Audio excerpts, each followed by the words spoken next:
because fear hath torment. He that feareth is not made perfect in love. Psalms 56, verse 3. What time I am afraid, I will trust in thee. Psalms 34, verse 4. I sought the Lord, and he heard me, and delivered me from all my fears. Isaiah chapter 41, verse 10. Fear thou not, for I am with thee. Be not dismayed, for I am thy God. I will strengthen thee, yea, I will help thee. Yea, I will uphold thee with the right hand of my righteousness. One thing that I do personally when I am starting to feel panic build up inside of me, I calmly talk to God. I talk in a tone that is calm, and I say, Jesus, you are a God of peace and a God of love, and you are for me, not against me. You are my shepherd, and I am your sheep. And what I do is I just start calmly reciting Bible verses. Even if I can't remember the verse, I will remember it as best as I can and recite that until I feel His presence wash over me.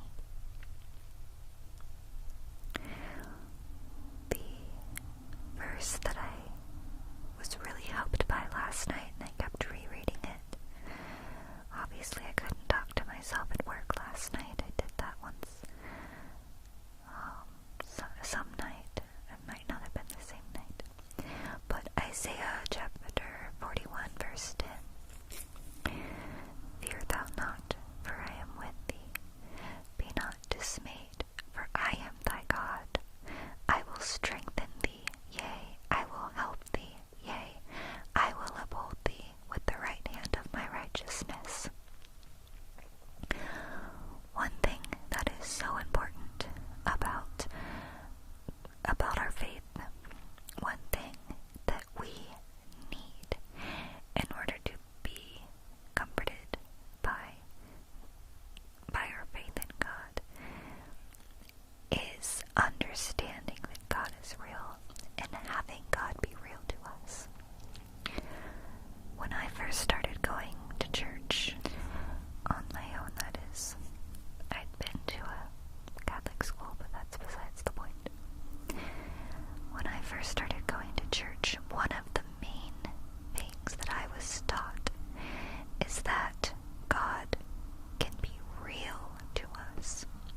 And what I mean by that is all those miracles you see in the Bible, they're for today. And God is just as involved with His people as He was back then.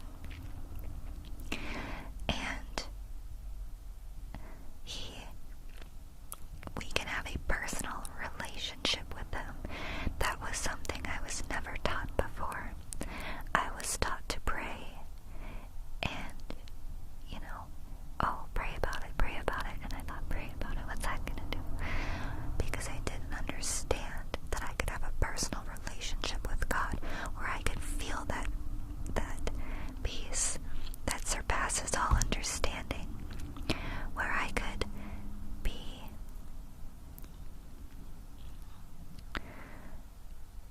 rescued from anxious thoughts, where I could actually, with the help of God, start training my mind to stop, to be able to focus and not to think, what if this happens, what if that happens, oh my goodness, I don't feel well, what if this happens, what if that. It's so important to understand that God is as real as the air air we're breathing, and He is as close as the air we're breathing, even when we do not feel Him. Joshua chapter 1 verse 9. Have not I commanded thee? Be strong and of a good courage. Be not afraid, neither be thou dismayed, for the Lord thy God is with thee, whithersoever thou goest. Proverbs 1:7. The fear of the Lord is the beginning of knowledge, but fools despise wisdom and instruction. Proverbs 9:10. The fear of the Lord is the beginning of wisdom, and the knowledge of the holy is understanding. Deuteronomy 31:6. Be strong and of a good courage. Fear not, nor be afraid of them. For the Lord thy God, He it is that doth go with thee. He will not fail thee, nor forsake thee.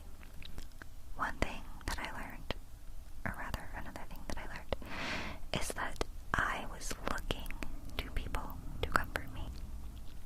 But I looked to people, and I made them my own God by expecting them to take away my anxiety, to comfort me just perfectly, and to say all the right words, and do all the right things, typical human things that we do. We're not here for people to serve us and to make us feel good and okay.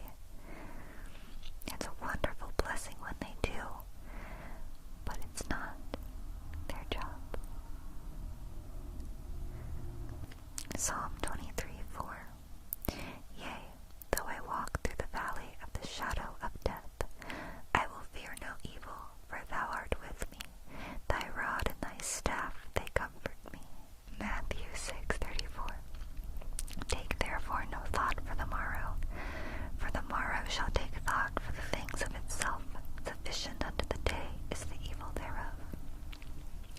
That's another thing. We tend to think about tomorrow and stress and worry and get anxious about something in the future. We start to give this something so much power that we're practically worshiping it, because we're no longer thinking about Jesus. We're no longer being, trusting in His plan for us. We're just falling apart over something. And I've been learning that if instead of concentrating on that something, whether it be a job interview or a move or a traveling somewhere, no matter what it is, if we focus on Jesus and we trust in His plan for our lives, and we're just too busy